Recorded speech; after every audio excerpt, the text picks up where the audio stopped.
छोरियाँ चली गाँव का जो कॉन्सेप्ट है बहुत ही यूनिक है और बहुत ही इंटरेस्टिंग है एंड द फैक्ट कि मुझे होस्ट करने को मिल रहा है, मैं बहुत एक्साइटेड हूँ, बहुत खुश हूँ और मैं वेट कर रहा हूँ कि जो ये सब हमारी छोरियाँ हैं, जो कंटेस्टेंट्स हैं, जब वो पहुँचेंगी गाँव, उनके जो रिएक्शंस होंगे, गाँव वालों के रिएक्शंस होंगे और फिर वहाँ की जो दिनचर्या होगी और जो टास्क होंगे, ऑब्स्टिकल्स होंगे, इट विल बी बहुत ज़्यादा इंटरेस्टिंग होने वाला है। तो काफ़ी एक्साइटेड है एंड मुझे ऐसा लग रहा है कि जब लोगों को पता लगेगा कि कॉन्सेप्ट क्या है, they will also be very very excited and interested.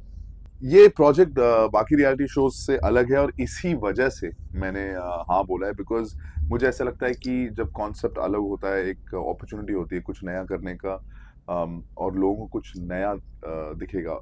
लेकिन जो सिचुएशंस बाकी रियलिटी शोज में होती है वो बनाई जाती हैं फॉर उस रियलिटी शो के लिए। लेकिन यहाँ पर गांव में लोग ऑलरेडी मिलियंस, मतलब करोड़ों लोग रहते हैं गांव में। क्या एक अर्बन सिटी से कोई गांव में जब रहता है तो क्या डिफरेंस होता है? इसमें सिर्फ आपकी सिचुएशन जो है, आपको अपने कंफर्ट जोन से निकलना है और ऐसी सिचुएशन नहीं है जो मेक बिलीफ है, ऐसी सिचुएशन है जो बहुत सारे लोग जहाँ रहते हैं उसको एंजॉय करते हैं। क्वालिटी ऑफ लाइफ गांव की काफ़ी अच्छी होती है और जो वहाँ का लाइफस्टाइल है बहुत एक्टिव है। तो जितनी भी चीज़ें हमें आजकल लाइफ में वेलनेस की बात करते हैं, एक्टिव लाइफस्टाइल की, ऑर्गेनिक खाने की, ये सब गांव में ऑलरेडी है। तो जब आप शहर के लोगों को गांव लेके जाते हैं तो वहाँ पे कैसे सरवाइव करेंगे, उनको क्या अच्छा लगेगा, क्या सीखेंगे, और बीच में फिर उनके कंपटीशन भी होगा। तो आई थिंक इतना सही मिश्रण है कि अम, बहुत सारी वजह थी हाँ बोलने की, और ऊपर से फिर मुझे भी वहाँ पे गांव में रहने का मौका मिलेगा। अमेजिंग है। एज अ होस्ट मैंने इसके लिए इस शो के लिए कोई स्पेशल प्रिपरेशन नहीं की, लेकिन मुझे ऐसा लगता है कि क्योंकि हम बचपन से गांव जाते रहते हैं नाना नानी दादा दादी के पास, तो मैं तो सिर्फ एक्साइटेड हूँ, बिकॉज मुझे अभी भी याद है कि गर्मी की छुट्टियों में जब हम जाते थे तो हम क्या क्या चीज़ें करते थे, और फिर 10-12 दिन के बाद जब मस्ती बहुत हो जाती थी तो पेरेंट्स कहते थे कि चलो अब कुछ काम करो, अभी भैंसों को नहला दो, अभी चारा वहां से लेकर आओ। तो उसमें बहुत एक्साइटमेंट रहती थी कि हमने कुछ किया, एक सेंस ऑफ अचीवमेंट होती थी। तो जब इन लोगों को जब ये जाएंगी वहां पर और ये सेंस ऑफ अचीवमेंट होगी तो वो देखकर लोगों को काफी अच्छा लगेगा, लोग रिलेट करेंगे और फिर वो अपने आप से ही पूछेंगे, जो भी लोग देखेंगे, क्या क्या हम कर सकते हैं, हम भी तो कर सकते हैं, या हम नहीं कर सकते, या मुश्किल है, या कहीं ना कहीं एक ऐसा होगा कि यार क्या इस गर्मी की छुट्टियां, इन छुट्टियों में हम बच्चों को लेकर गांव जाएं, क्या हम खुद ये एक्सपीरियंस करें।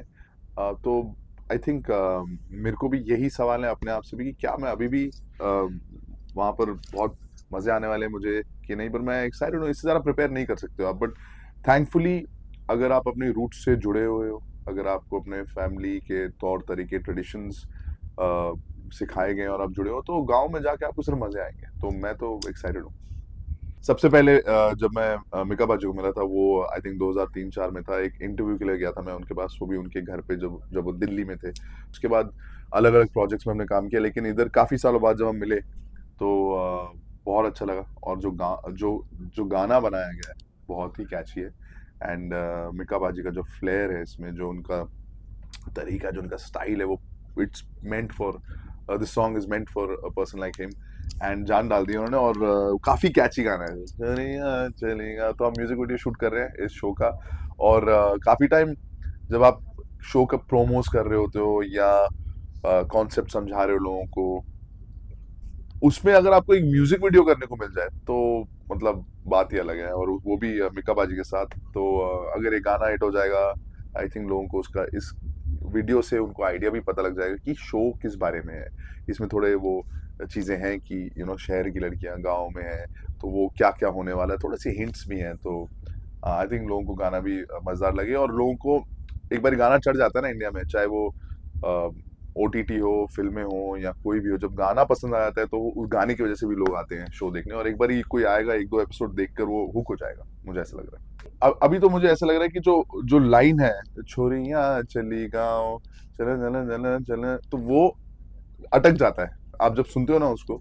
मैं तो ये सोच रहा हूँ कि आज के बाद अगले 2-3 दिन मैं कहीं पर भी कुछ घर पे काम वाम कर रहा हूँ तो मुझे ये ना ना ना चलेगा चली, तो वही चलता रहेगा। तो ये जब कोई गाना आपको ऐसे अटक जाता है तो you know that the hook is good and मेरे को लगता है सपने में भी, बिकॉज जब आप गाना शूट कर रहे होते हो तो आप एक ही गाना 1000 बार ही सुनते हो। तो अभी तो अगर रात को भी मुझे उठाएगा अभी तो चोरियां चली वहां से, ऐसा होने वाला है। मैं सबको ये बोलना चाहूंगा कि इंडिया में हम सब अपने गांव से जुड़े हैं, और हम हमेशा ही कहते हैं अपने बच्चों को भी या किसी को भी ये सिखाने की कोशिश करते हैं दैट अपनी जो आपकी जो नींव है, जो आपकी रूट्स हैं, वो सही होनी चाहिए, तगड़ी होनी चाहिए, and you should know them, आप कहाँ से आते हो। तो ये एक ऐसा शो है जहाँ पर it will make you question it, it will make you remember it, it will make you go back to your roots. और आपको आप इन कंटेस्टेंट्स के साथ, इन हमारी जितनी भी छोरियां हैं, आप रिलेट करोगे, आपको लगेगा कि यार ये मेरी जैसी है, मैं भी कर पाऊंगा या मैं भी कर पाऊंगी, या ये इनको ऐसे करना चाहिए था। एंड आई थिंक जो हमारे तौर तरीके हैं, जो ट्रेडिशंस हैं हमारे देश के, वो सब गांव में सबसे सही तरीके से दिखाए जाते हैं। तो आई थिंक इन सब चीज़ों के लिए आपको शो देखना चाहिए। और बाकी जो रियलिटी शोज में होता है, कंपटीशन, अपनों से दूर, वो सब चीज़ें आप लोगों को यहाँ पे देखने को मिलेंगी। So just enjoy it.